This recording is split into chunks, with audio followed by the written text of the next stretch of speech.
देखिए, हमारी टीम जो है लगातार मुंबई पुलिस और रेलवे पुलिस के साथ मिलकर जो लावारिस और अनक्लेम बॉडीज़ जो मुंबई पुलिस के पास आती है, उसका अंतिम संस्कार उसके धर्मों के हिसाब से कराती है। पिछले शनिवार के दिन यानी कि तकरीबन मैं समझता हूँ 8 तारीख के दिन एक ओशिवरा पुलिस के सीनियर अधिकारी का कॉल आया। उन्होंने कहा कि एक बॉडी जो है सिद्धार्थ अस्पताल में है, जो डिस्पोजल के लिए ले जाना है और वो एकदम डिकम्पोज बॉडी है। तो उन्हें हमारी टीम की अर्जेंट में मदद चाहिए, क्या भेज सकते हो? तो हमने कहा बिल्कुल भेजेंगे, जिसको लेकर के लगातार हमारी टीम को हमने वहाँ फ़ौरन भेजा और वहाँ बॉडी जो है वो हैंडओवर पुलिस ने कराई टीम के साथ में।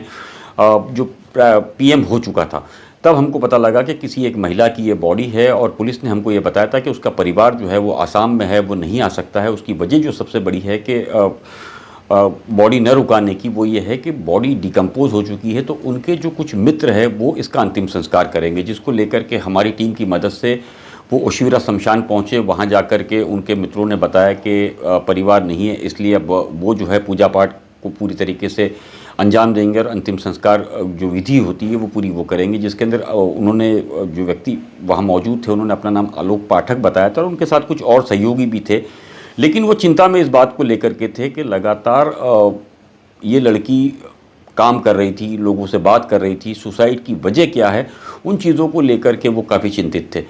इस बारे में पुलिस से भी हमारी जो बात हुई तो उनका कहना है कि शायद वो डिप्रेशन का शिकार थी, जिसके लिए उसने शायद आत्महत्या की है। जो पुलिस ने हमको बताया कि पंखे के साथ बॉडी जो है वो लटकी हुई उनको मिली थी और पास पड़ोस के लोगों ने शिकायत की कि कुछ बदबू इस घर से आ रही है, जिसके बाद पुलिस वहाँ पहुँची और उसने जाकर के बॉडी को बरामद किया।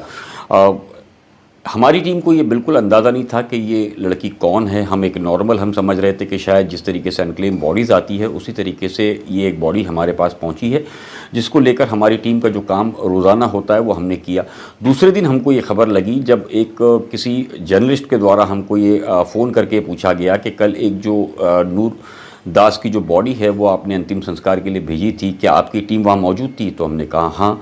तो उन्होंने कहा कि आप जानते हैं कौन है? तो हमने कहा नहीं, हम इस बारे में नहीं जानते हैं कौन है। तब उन्होंने बताया कि वो एक मॉडल भी रही है, एक एक्ट्रेस रही है, साथ ही साथ वो कतर एयरवेज़ के अंदर एक एयर होस्टेस का काम भी करती थी, जिसको लेकर के हमें बाद में पता लगा कि ये एक सेलिब्रिटी थी। लेकिन अब हम आपको बता दें कि जिस तरीके से लगातार ये सुसाइड के मामले बढ़ रहे हैं, ये भी एक चिंता का विषय है, ख़ास करके सेलिब्रिटीज़ के अंदर। हमने पिछले कई दिनों के अंदर देखा सुशांत से लेकर के अब तक इन सारी चीज़ों को, तो ये एक चिंता का विषय ज़रूर है। लेकिन शुरुआत में ये हमको बिल्कुल भी जानकारी नहीं थी कि ये एक सेलिब्रिटी है।